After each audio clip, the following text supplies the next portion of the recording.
From Kern Government Television, welcome to this week's Kern County Board of Supervisors meeting, originating from the County Administrative Center located at 1115 Truxtun Avenue, Bakersfield, California. Kern County's vision is to create and maintain a customer-centered county government designed to garner the confidence, support, and trust of the people we serve. Today's Kern County Board of Supervisors meeting will convene momentarily.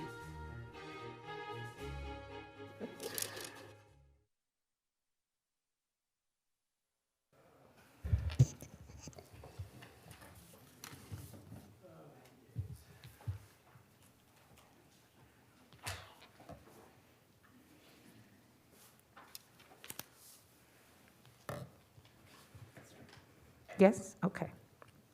Here we go. Good afternoon. Board to reconvene. Madam Clerk, would you please call the roll? Supervisor Gleason? Here. Supervisor Scrivener? Here. Supervisor Maggard? Here. Supervisor Couch? Here. Thank you. Supervisor Perez? Here, thank you. Again, Supervisor Couch is participating remotely. He is quarantined and participated fully in our closed session. It's for the public's benefit. We are going to move to a brief report from our county council on action taken in closed session. Ms. Raizan, the floor is yours. Thank you, Madam Chair. Good afternoon. This morning you met on items number 27, 28, and 29. However, there is no reportable action at this time. Thank you very much, Ms. Raizan.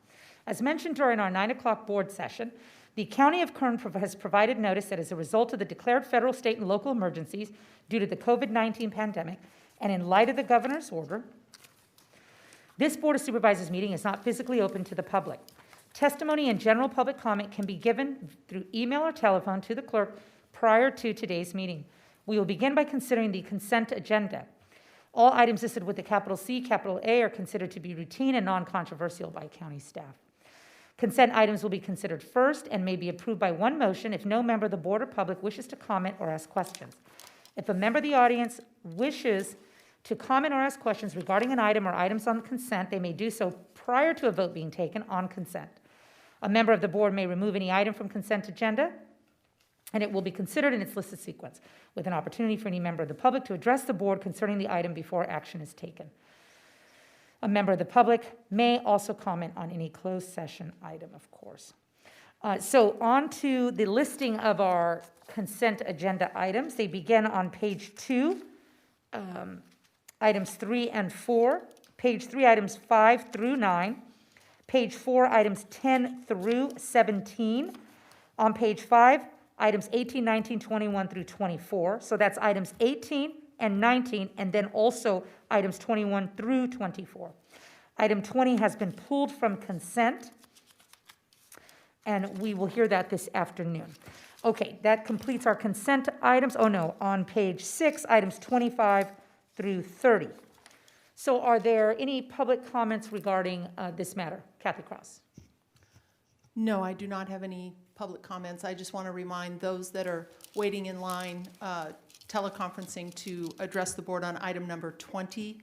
If they will just remain on the line, we will be getting to that item shortly. Excellent. Thank you so much. So we're going to close public hearing. I presume we don't have emails or any other form of writing from the public regarding this matter. Not on the consent agenda. Thank you very much. So as to consent, gentlemen, your thoughts? Motion.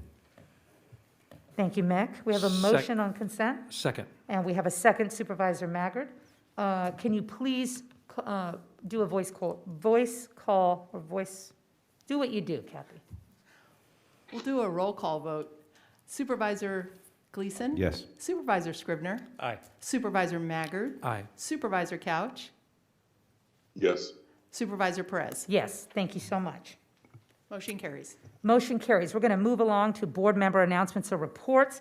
And I want to say thank you to my staff, Christian and Nicole, though I would love to take credit for their thoughtfulness. They took the time at lunch today to get some cookies for Supervisor Mick Gleason from Smith's Bakery, the best in the world. Half of them had masks, half of them did not. So we are neutral, nonpartisan cookie eaters here. And everyone can have their choice what they take. Thank you very much. So Mick, you are not just my favorite supervisor, but clearly extends beyond politicians. So hats off to being thought of so graciously on the 5th floor. Also, I learned Amanda Reese's birthday is today as well. So in addition to Supervisor Gleason, Amanda Reese. Yeah, is that great? Yeah, fantastic. So a happy birthday to Amanda, and of course, thank you for all you do in service to Kern County. Gentlemen, any other board member announcements or reports? I have one. Okay, Mick? Supervisor Couch. Oh, I'm sorry, Supervisor Couch, I thought that was Mick. Supervisor? Yeah, I'd like to make a referral, joint referral to the CAO's office and Kern County Libraries. The city of Shafter and Bakersfield College had approached me, and we had one Zoom call with Andy Sullivan. Their ask was to enhance the library services for the citizens of Shafter using both the city of Shafter resources and Bakersfield College resources. And I would like for Andy to get back with us on her progress to date, what she sees that she can do, can't do, maybe report sometime either in December, maybe the first of the year. Ryan, would you think that's possible? Yes, sir, through the chair. Okay, thank you very much. Thank you, Ryan. Thank you, Supervisor Couch. I skipped over item number 1, which is public presentations. My apologies. Kathy, what do we have? We do have one member of the public on the line ready to address your board. Jack Barker would like to address your board. Mr. Barker, if you would unmute your phone by pressing *6, you have 2 minutes to address the board. Yeah, this is Pastor Jack Barker of the Bakersfield Worldwide Online Church. Has almost 4,900 members scattered all over the world. There is no physical structure associated with my church. Furthermore, I'd like to point out that Smith's Bakery is the best bakery in the United States. Also, the Dolores is the best source of ice cream in the United States. Be that as it may. Why am I calling today? I am calling to demand, not request, that the Board of Supervisors of Kern County make abortion illegal within the borders of the county immediately. What say the Board of Supervisors to that? I want to know now. Now. Let's go. Come on. Pastor, do you have any other Now, questions? Why am I bringing this up? Why am I bringing this up? I'll tell you why. It should be obvious to stop the baby killing that goes on every day in Bakersfield and the rest of the whole county, and nobody says a damn word about it or does anything about it. It's time for the Board of Supervisors to take action and make abortion from the moment of conception illegal in the county of Kern. You got it? You understand why I'm so mad? Board of Supervisors, huh? Answer me. I want an answer, especially from district number 4. Hello? Yeah, we're here, Pastor, and we're going to respond to you, but your time is almost up. Thank you for your passion and your concern. We will address your remarks, sir. Thank you for your call. I understand, Supervisor Maggard, that you had some thoughts. Am I correct, Kathy Kraus? I was going to respond if he referred to staff of the county, but he did not, so I don't think today is necessary for me to respond. Okay. Well, certainly, we appreciate your call, sir, and your passion. That is an issue that is not within the jurisdiction of the Board of Supervisors in the County of Kern. Certainly, it is within other jurisdictions. You may pursue that position with other bodies, absolutely, and in full expression of who you are. So thank you for your call. That is not within our discretion or our jurisdiction or our power to address, but we certainly appreciate your concern. What else do we have, Kathy? That is We don't have any other public presentations this Okay. afternoon. Nor an email or nobody waiting on the line? No, ma'am. Excellent. So I took that out of order. My apologies. We did do board member announcements or reports. Unless they're seeing something else, we're going to move to item number 20, which is a public hearing on the proposed resolution and ordinance granting a 35-year pole line transmission system and underground fiber optic cable franchise to Edwards Solar Line 1 LLC. Mr. Hill, I see you are teed up and ready to go. The floor is yours. Thank you, Jeffrey Hill, Chief General Services Officer. The item before you today is to consider granting a new 35-year non-public utility pole transmission system and underground fiber optic cable franchise to Edwards Solar Line 1. The new franchise will allow Edwards to construct, install, maintain, operate, and remove a pole line transmission system and underground fiber optics together with the equipment necessary for its operation. The principal purpose of the franchise is the transmission of electricity from Edwards Air Force Base Solar Project to Southern California Edison's Wind Hub substation. The requested franchise covers all areas in and under any and all public highways, road right-of-ways, now and in the future. A joint environmental impact statement and environmental impact report was prepared for this project to review the impacts of the proposed project, including the transmission lines. The actions before your board are limited to the certification of the EIR and subsequent approval of a franchise agreement. Staff report containing the EIS and EIR has been prepared by the Kern County Planning and Natural Resources Department and is attached to this letter as Exhibit A, along with CEQA findings, Exhibits A and B, and proposed mitigation monitoring program, Exhibit C.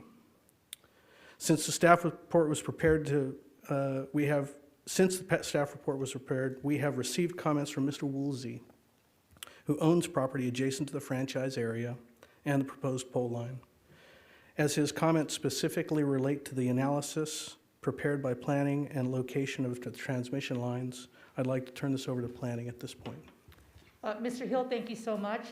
Director Oviatt, I see you're teed up and ready to go. The floor is yours. Thank you. Lorelei Oviatt, Director of Kern County Planning and Natural Resources. I'm here today with Craig Murphy, Assistant Director, who can put some maps up on the overhead. So as we noted, your board is the lead agency for CEQA for the Environmental Impact Report. The solar project is completely on Edwards Air Force Base and the United States Air Force, one of the first major renewable energy projects that they've done for a 750 megawatt project, is the lead agency for NEPA. And the environmental impact statement is a joint document. We are today asking your board to look at the certification of the environmental impact report and subsequent approval of a franchise agreement. We have provided your board, and we have emailed this to Mr. Woolsey as well as the applicant, an addendum staff report which addresses the issues that Mr. Woolsey has raised twice. The original staff report that your board has did include his original letter.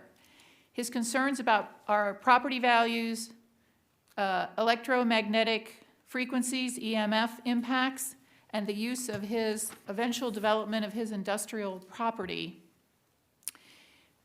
Staff notes that in addition, we have provided your board with the PowerPoint presentation that upon completion of my presentation, we ask that you go to the applicant and allow the applicant to make. The main issue that I would like to highlight here is that this franchise agreement covers franchises in the public road right-of-way. One of Mr. Woolsey's concerns was if he developed his industrial property, the frontage, that it could increase the cost to anyone who had to improve the road.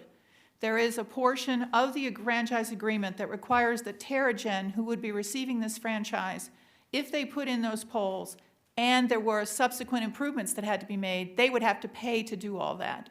So that is the one issue that we did investigate based on Mr. Woolsey's letter. In regards to EMF, we have provided you with documentation from Southern California Edison of the design guidelines, 65 pages of design guidelines for the management and reduction of EMF on electrical facilities. As a reminder, although these intertie connection lines, which are not the large transmission lines that people see that have nothing underneath them, these are monopoles along the right-of-way. We have them all over eastern Kern for our solar and wind projects, are owned and constructed by Terragen, but they must meet the qualifications of Southern California Edison in order to connect to Wind Hub. We do believe that we have addressed in this addendum and the staff report all of the concerns that are raised, and we ask at this time that you consider the following recommendation. It's recommended that your board, 1, open hearing on the proposed resolution and ordinance granting a new 35-year pole line transmission system and underground fiber optic cable franchise to Edwards Solar Line 1 LLC. 2, receive public comment. 3, close the hearing. 4, certify the environmental impact report. 5, adopt section 15091 findings of facts. 6, adopt section 15093 statement of overriding considerations. 7, approve mitigation measure monitoring program. 8, adopt the resolution. And 9, enact the ordinance. That completes our presentation. We're available for questions, and we would ask that you take the applicant's presentation now. Thank you. Thank you. Is the applicant ready to go? Yes, I believe we have Simon Day representing Terragen on the line, and we also have a PowerPoint presentation that I'm putting up on the screen right now. So Mr. Day, if you would unmute your phone by pressing *6, you may address the board. Thank you very much. Good afternoon, Madam Chair and Board of Supervisors. Good afternoon. My name is Simon Day, and my colleagues and I are excited to be here today as this project has been part of our work for the last 4.5 years. When at the time we secured interconnection to the grid.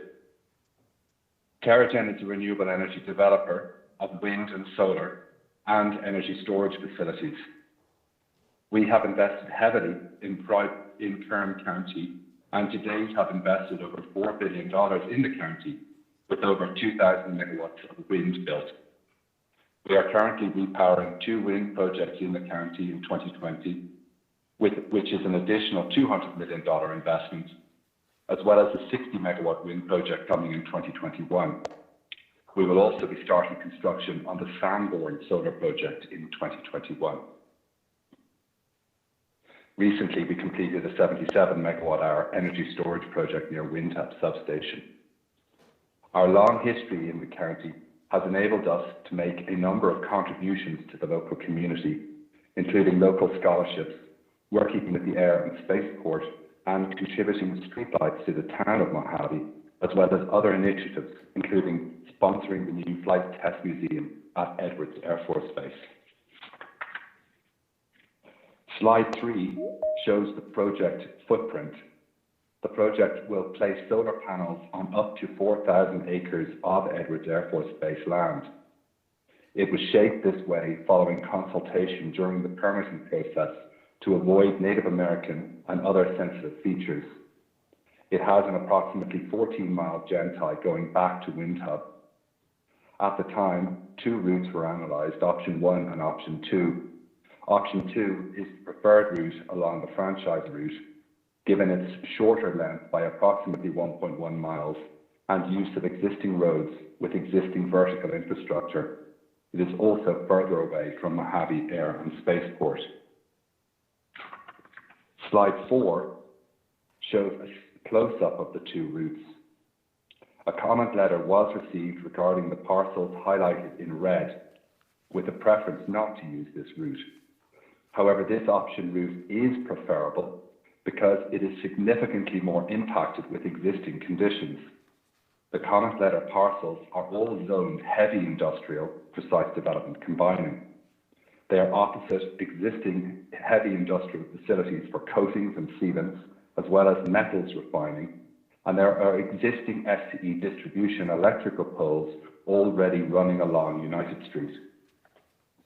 The gen-tie route would remain fully within the existing road right-of-way, and as a result, could not be over any industrial buildings that may be built in the future. In addition, the Cortlandt Aerospace contaminated land site is located to the south of the parcels in red, and the county landfill is less than 500 yards to the east along Silver Queen Road.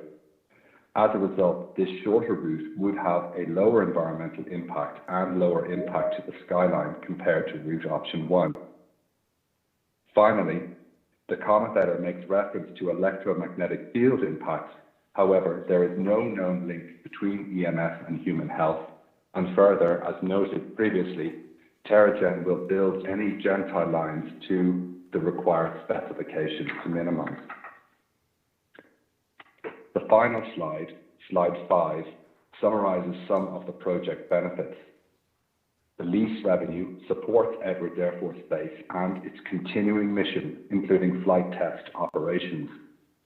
The Edwards project would be an investment of over $1 billion in the area and has a significant energy storage component to help stabilize the grid, especially given power outages that have been experienced this summer.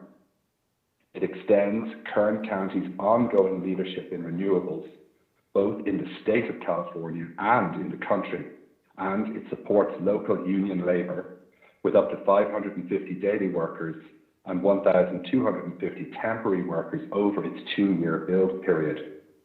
The project has secured all power offtakes to allow construction to commence early next year. This work and labor employment helps provide critical infrastructure during this COVID-19 pandemic. Finally, it helps the state meet its renewable energy goals, including powering over 200,000 homes and saving over 650,000 tons of carbon dioxide every year. That's the conclusion of my slides. I want to thank you very much.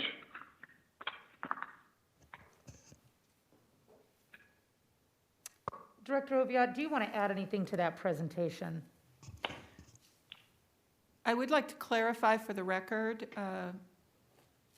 that Mr. Woolsey's letter specifically talks about high-tension power lines over and over and over again. These are not high-tension power lines. He is absolutely correct that you cannot build underneath them. These are not high-tension power lines. These are intertie connection lines that carry the power to a substation that then is connected to an existing high-tension power line. Okay. I understand that we have a caller or maybe more, but certainly at least one. And now would be the time to take that testimony. And then, of course, we'll come to the board for comment, question, or action. Madam Chair, members of the board, next I would like to call Mr. Roy Woolsey to unmute his phone by pressing *6. Mr. Woolsey, we have received your correspondence, and please feel free to address the board.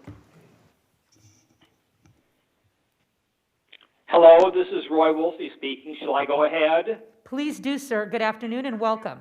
Yes, thank you. Yes, I own 120 acres with half a mile of frontage on United Street along the proposed option 2 route. I've seen the addendum to the staff report issued today, and it really just repeats earlier staff arguments and provides little new information. The staff report addendum gives weak, hand-waving arguments why property values may not be affected by the power lines, but I have referenced a specific study that shows the property value reduction for vacant lots next to power lines is 45% compared with lots away from such lines. This is simply a fact. This power line reduction, induced in reduction of property values, is an illegal taking of private property without just compensation. Now, the staff report states that project-related EMF is not identified as a potentially adverse impact on human health, and that there is not a numerical standard of EMF exposure. But this is a crazy argument. It's basically saying ignore a problem because you cannot quantify it. The point of my recent correspondence is that people do not build under or immediately adjacent to high-tension power lines. And in fact, the voltage of this tie line is in fact high enough to be high tension. And my picture of not building under these lines should be proof enough that society sees potential adverse impacts of EMF. So I strongly object to the north-south option 2 and trust that the Board of Supervisors will incorporate option 1 and not option 2 as a requirement in the franchise agreement. Please understand that my position on this matter is strong enough that I am prepared to litigate the matter if necessary. Thank you. Thank you for your comments, sir. Director Oviatt, Council, do you have any remarks you want to add at this time? If not, that's okay. No. Okay, thank you. Kathy? Our next caller is John Spalding. Mr. Spalding, if you would unmute your phone by pressing *6, you may address the board.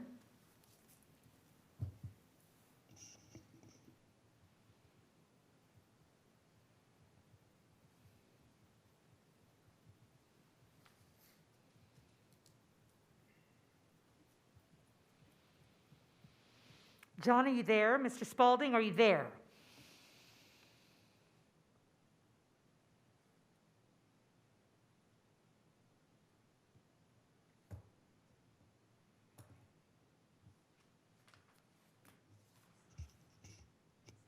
We do have two voice messages to hear. Okay, let's hear those. So let's hear the voice messages. We'll play those now, one from Courtney Garcia and one from Julio Arzamendi. Hello, my name is Julio Arzamendi, JULIO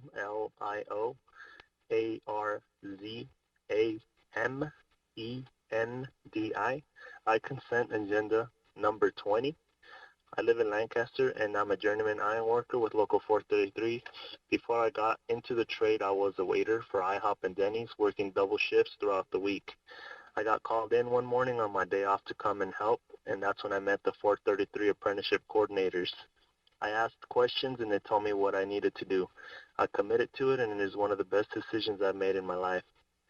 5 years later, the thought of a nice home and retirement finally seemed tangible. My girlfriend is also an iron worker, and with our hard work and dedication, we will be able to provide more for our family.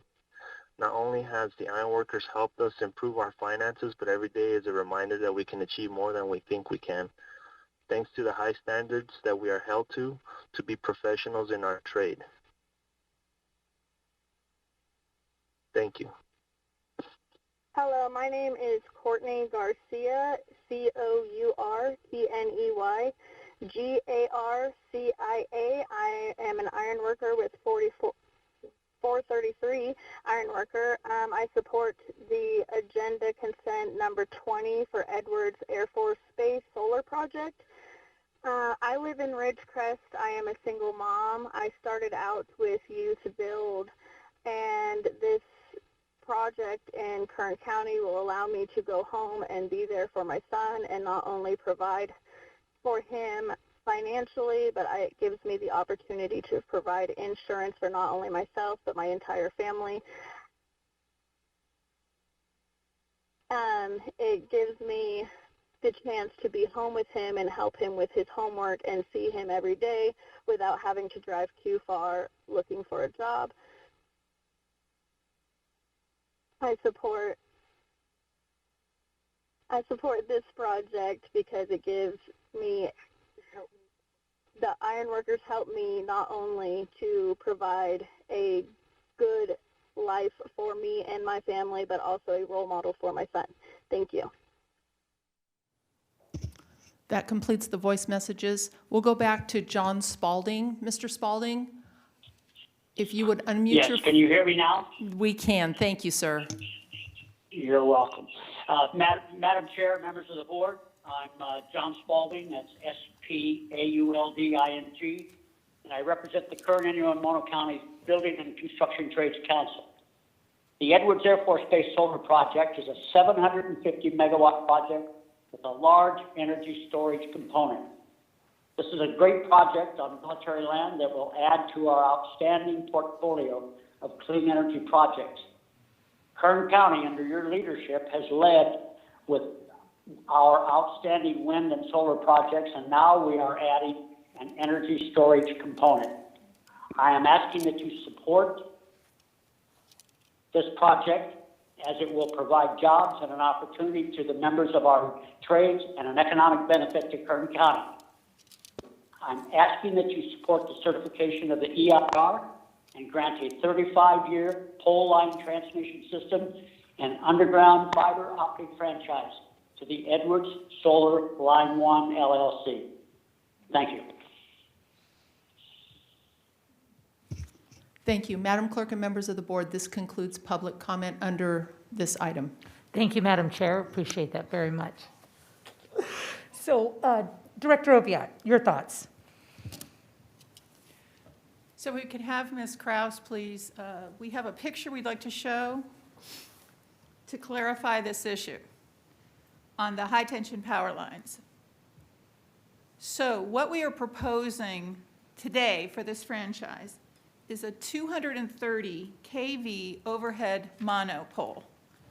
What he is referring to in this report is high-tension power lines. This is a picture of the high-tension power lines for the Tehachapi Renewable Project.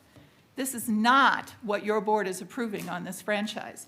High-tension power lines are 345 kV up to 800, and it is clear, of course, that these are very, unique when it comes to being owned by utility companies, and things are not built underneath them.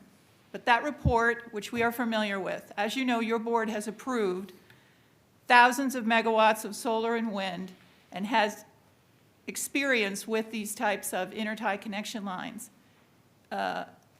Those projects, those high-tension power lines are not under the jurisdiction of this board. They do not go into a right-of-way. They go in very large 200 to 300-foot swaths of property. We want to clarify for the record. We'd also like to note, before you consider this matter, that we have a fully executed indemnification agreement. If your board approves this, the applicant will be indemnifying the county and paying for any litigation. Thank you. Director Oviatt, thank you for addressing that issue. Supervisor Scrivener, your thoughts? Thank you, Madam Chair. That was what I wanted to have clarified as well. The study that Mr. Woolsey references in his letter, his letter, I think it might reference a Wall Street Journal article that quotes the study, but it deals specifically with these high-tension power lines, not what we're talking about here today. So I'll make a motion on staff's recommendation, Madam Chair. I don't know if Ms. Oviatt needs to read something specifically, but in the addendum, it looks like the recommendation is laid out pretty clearly. I'll second the motion. Okay, Supervisor Scrivener, thank you for the motion. Supervisor Maggard, thank you. Can we have a roll call vote, please? Supervisor Gleason? Yes. Supervisor Scrivener? Aye. Supervisor Maggard? Aye. Supervisor Couch?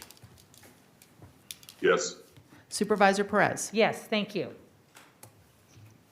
Okay, that is the end of 20. Thank you very much, Director Oviatt, and your team. We do have to return to public presentation for a moment so that we may hear from the one and only Mr. David Fluhart. Mr. Fluhart, if you would unmute your phone by pressing *6, you have 2 minutes to address the board.